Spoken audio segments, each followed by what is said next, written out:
नमस्कार, आप देख रहे हैं बिहार बुलेटिन। आपके साथ मैं हूं पल्लवी रविंद्र सिंह। लोजपा के राष्ट्रीय अध्यक्ष पशुपति कुमार पारस ने दिल्ली में चिराग पासवान की कार्यकारिणी की बैठक को असंवैधानिक करार दिया।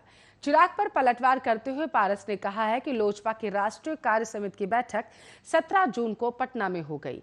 सर्वसम्मति से उन्हें राष्ट्रीय अध्यक्ष चुना गया। चिराग द्वारा बुलाई गई बैठक असंवैधानिक है, पार्टी संविधान के खिलाफ है। बता दें कि चिराग ने रविवार को दिल्ली स्थित अपने आवास पर राष्ट्रीय कार्यकारिणी की बैठक बुलाई थी। उनके गुट ने दावा किया कि राष्ट्रीय कार्यकारिणी का बहुमत उनके साथ है। उन्होंने अपने चाचा पशुपति पारस को पार्टी का सिंबल और नाम नहीं इस्तेमाल करने की भी नसीहत दे डाली। पारस ने कहा है कि पार्टी संविधान से चलती है, भीड़ जुटाकर ताकत दिखाने से नहीं। आपको बताते चले, चिराग रैली कर रहे हैं, ये कहना है पशुपति का। मैंने देखा है कि उन्होंने बसों से लाद कर लोगों को बुलाया था। ऐसा लगा कि दिल्ली की फैक्ट्रियों से मजदूरों को उठा लाया गया हो। राष्ट्रीय कार्यकारिणी में चुने हुए लोग होते हैं, उसमें भीड़ जुटाने की आखिर जरूरत क्या थी। इधर चिराग ने दिल्ली में कहा है कि उन्हें अपने ही लोगों ने धोखा दिया, उनकी पीठ में छुरा भोंका गया है, जबकि पिता रामविलास पासवान के निधन के अभी 1 साल भी पूरे नहीं हुए।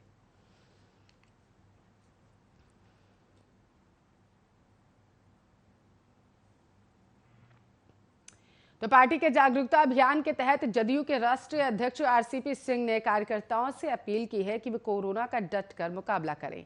प्रदेश जदयू की ओर से रविवार को पार्टी मुख्यालय में आयोजित राज्य स्तरीय वर्चुअल सम्मेलन को बतौर मुख्य अतिथि संबोधित करते हुए आरसीपी सिंह ने कहा, टीकाकरण अभियान को गति प्रदान करने और कार्यकर्ताओं को पार्टी सम्मानित करेगी।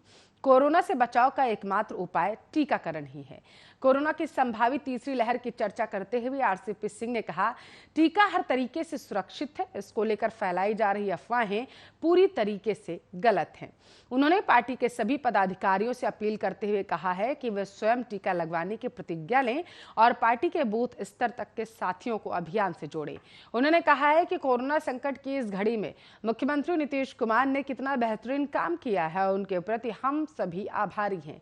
उन्होंने कोरोना महामारी में सभी चिकित्सकों और स्वास्थ्य कर्मियों के योगदान व सेवा की चर्चा करते हुए उनके प्रति आभार जताया।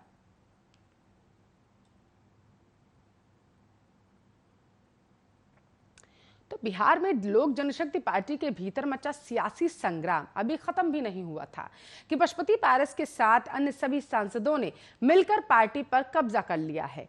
चिराग पासवान अब अकेले हो चुके हैं और वर्चस्व की जंग लड़ रहे हैं। इस बीच लोक जनशक्ति पार्टी के युवा नेता और चिराग पासवान के दोस्त सौरभ पांडे ने एक चिट्ठी जारी की। सौरभ पांडे ने अपने ट्विटर अकाउंट पर लेटर जारी कर लिखा है, रामविलास पासवान द्वारा लिखी गई ये चिट्ठी है जो उन्होंने 1 जनवरी 2020 को लिखी थी। चिट्ठी में राजनीतिक हालात पर चिंतन और चिराग पासवान की मेहनत की तारीफ की गई थी।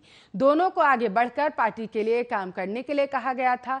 सौरभ पांडे ने रामविलास पासवान द्वारा लिखी जो चिट्ठी जारी की है उसमें लिखा है, तुम लोगों के सहयोग से चिराग सांसद, राष्ट्रीय अध्यक्ष और सदन में नेता है। देश के बड़े लोगों में चिराग का स्थान है। 2013 में चिराग राजनीति में आया और कम वक्त में शिखर पर पहुंच गया। आगे चिट्ठी में लिखा गया है कि तुम दोनों ने पिछले कुछ सालों में काफी मेहनत की, उसी का ये परिणाम है। लेकिन सौरभ, मंजिल अभी दूर है। 2 लक्ष्य हैं, पहला बिहार और फिर देश। सौरभ पांडे ने लेटर जारी करते हुए अपने ट्वीट में लिखा, जिसने मेहनत देखी है अब वो ही नहीं है, जिसने पार्टी को आगे बढ़ाने की जिद देखी है अब वो ही नहीं है। आइए हम चिराग के नेतृत्व में चलें। आपको बता दें कि सौरभ पांडे चिराग पासवान के करीबी दोस्त हैं। पार्टी के रणनीति में उनकी अहम भूमिका मानी जाती है। हाल ही में लोजपा में जो लगातार हुआ है उससे चिराग पासवान बैकफुट पर है। चिराग पासवान खुद को राष्ट्रीय अध्यक्ष बता रहे हैं, जबकि पशुपति पारस खुद को अध्यक्ष और सदन का नेता घोषित कर चुके हैं। ऐसे में पार्टी में जारी ये जंग कहां तक पहुंचेगी, उस पर हर किसी की नजरें हैं।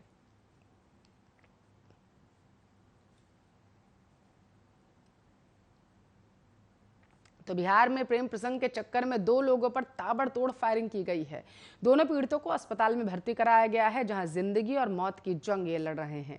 मोहनिया थाना क्षेत्र के हरनाथपुर में प्रेम प्रसंग के मामले में रविवार की रात लड़की के परिजनों ने प्रेमी के पिता पर अचानक से फायरिंग करना शुरू कर दिया।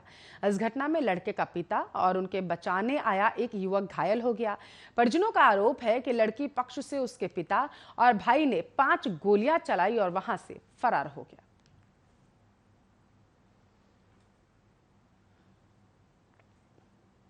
तो बिहार के समस्तीपुर शहर में अधिकतर मोहल्ले और सड़कें बारिश के पानी में डूबी रहती हैं।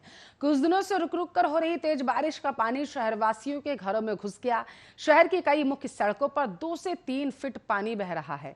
जिले में ड्रेनेज सिस्टम सही नहीं होने के कारण अक्सर बारिश के दौरान शहर की मुख्य सड़क के साथ साथ अधिकतर मोहल्लों में पानी जमा हो जाता है। नाले के निर्माण को लेकर नगर परिषद के द्वारा लाखों खर्च किए जाते हैं, लेकिन कुप्रबंधन के चलते यह समस्या बारिश के हर मौसम में आती है। इस समस्या को लेकर स्थानीय लोगों ने कई बार प्रशासन से मदद की गुहार लगाई, लेकिन हालात जस के तस हैं। हर साल बारिश के मौसम में समस्तीपुर से मुजफ्फरपुर जाने वाले रेल मार्ग के भोला टॉकीज गुमटी के पास रेल पटरियां डूब जाती हैं। कुछ दिन से लगातार हो रही बारिश के चलते रेलवे ट्रैक डूब गया। इंजीनियरिंग विभाग पानी निकालने का प्रयास कर रहा है। वहीं समस्तीपुर मुजफ्फरपुर रेलवे खंड पर गाड़ियों का परिचालन सावधानी पूर्वक धीमी गति से किया जा रहा।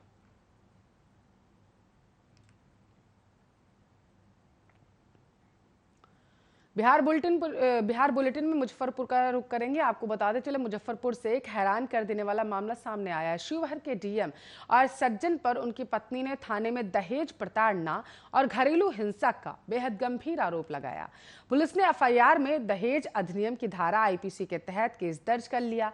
डीएम की पत्नी ने आरोप लगाया है कि अपने ऊंचे पद और रसूख का दुरुपयोग करते हुए डीएम आर सज्जन पिछले 1 मार्च से उन्हें प्रताड़ित कर रहे। वो कई बार उन्हें पीट चुके हैं और उनकी मां ने बिहार पुलिस से इस मामले की शिकायत भी की थी, लेकिन इसे ब्यूरोक्रेसी के स्तर पर मैनेज कर लिया गया। इसके बाद वो मुजफ्फरपुर में रहने लगी। इसके बाद 16 जून को एक बार फिर उनके आईएएस पति ने उनके साथ मारपीट की, जिसके बाद नगर थाने को शिकायत दर्ज कराई गई। डीएम की पत्नी ने आरोप लगाया है कि दोनों के बीच विवाद होने के बाद उन्होंने बच्चों समेत खुद के लिए मेंटेनेंस का मामला भी दर्ज कराया है। इसके बाद डीएम ने 3 साल की बेटी को अपने कब्जे में ले लिया और बार्गेन करने लगा। आपको बताते चले, मेंटेनेंस बाद केस वापस ले लिया जाएगा, इसका दबाव बनाने लगे, लेकिन जब केस वापस नहीं लिया गया तो उनके अत्याचार लगातार बढ़ते गए। पीड़िता का आरोप है कि उनके डीएम पति ने उन्हें चलती कार से धक्का देकर गिरा दिया। उसे बचाने के लिए उसकी मां को गंभीर चोटें भी आई। इस मामले में नगर डीएसपी राम नरेश पासवान ने फोन पर कहा है कि मामले की प्राथमिकी दर्ज कर ली गई है, अनुसंधान किया जा रहा है, जो भी तथ्य सामने आएंगे उसके अनुसार कार्रवाई होगी।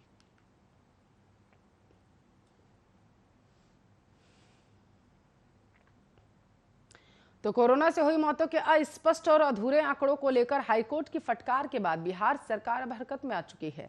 बिहार सरकार ने कोरोना से हुई मौतों की जांच के लिए 3 स्तरीय समितियां बनाने की घोषणा कर दी। ये समितियां कोरोना वायरस से मारे गए लोगों का डेटा इकट्ठा करेंगी, उन्हें प्रमाणित करेंगी और फिर मृत्यु के आधिकारिक आंकड़े को अपडेट करेंगी। बिहार में कोरोना की मौतों को रिकॉर्ड करने और उन्हें दर्ज करने की प्रक्रिया पर पटना हाईकोर्ट ने सवाल उठाए थे।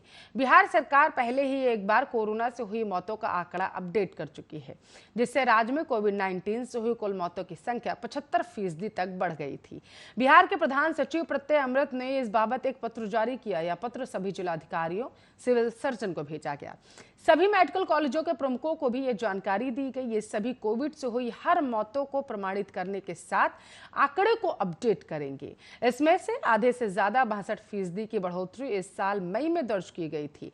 इस साल के पहले 5 महीने में ही बिहार में कोविड की मौतों का आधिकारिक आंकड़ा 7,717 था, जो जून में अपडेट हुआ और कुल 3,951 अन्य मौतों को कोरोना से मानकर इसे अपडेट किया गया। पटना हाईकोर्ट ने भी बिहार में नीतीश कुमार सरकार ने नए संशोधित आंकड़ों को भी संदेहपूर्ण और अस्पष्ट बताया था। हाईकोर्ट ने कहा था कि इसे विधिवत तरीके से प्रमाणित कराए जाने की जरूरत।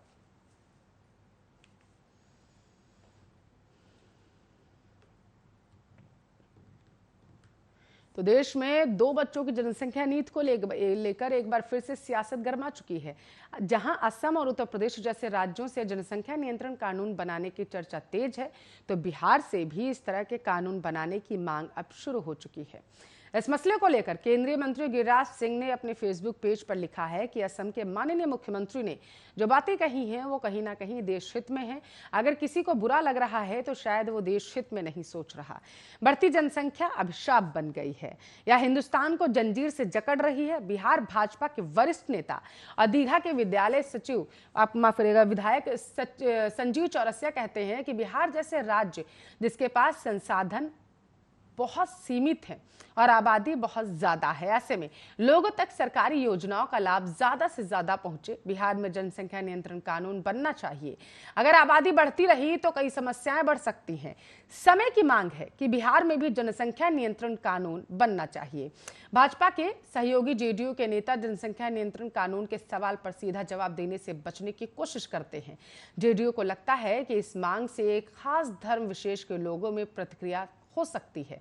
इसे देखते हुए बिहार के अल्पसंख्यक कल्याण मंत्री जमा खान कहते हैं कि जनसंख्या नियंत्रण होना चाहिए, लेकिन इसके लिए तमाम राजनीतिक पार्टियों की राय एक जैसी होनी चाहिए। किसी को भी इस कानून से परेशानी ना हो, इसका भी ख्याल रखा जाना चाहिए। कोई भी फैसला सर्वसम्मति से होना चाहिए। अगर सबकी राय एक जैसी हो तो जनसंख्या नियंत्रण कानून एक बात होनी चाहिए।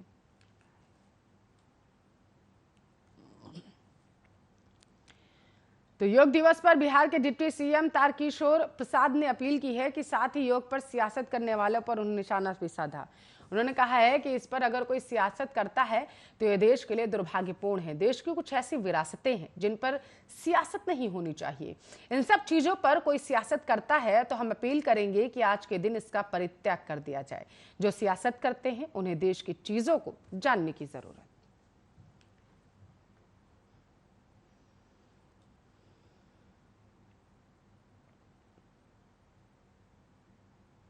तो कोरोना की रफ्तार को काबू कर चुके बिहार में आज से टीकाकरण के महाअभियान की शुरुआत की जा रही है। इसके तहत अगले 6 महीने में 6 करोड़ लोगों को टीकाकरण का लक्ष्य रखा गया है। इस महाअभियान को लेकर बिहार भर में बड़े बड़े होर्डिंग्स लगाए गए हैं। बिहार के हर गली मोहल्ला और गांव में यह अभियान बेहतर तरीके से चल सके, इसे लेकर टास्क फोर्स तैनात कर दी गई है। बिहार के 6000 स्थायी और अस्थायी टीका केंद्रों पर आज से टीका लगाया जाएगा।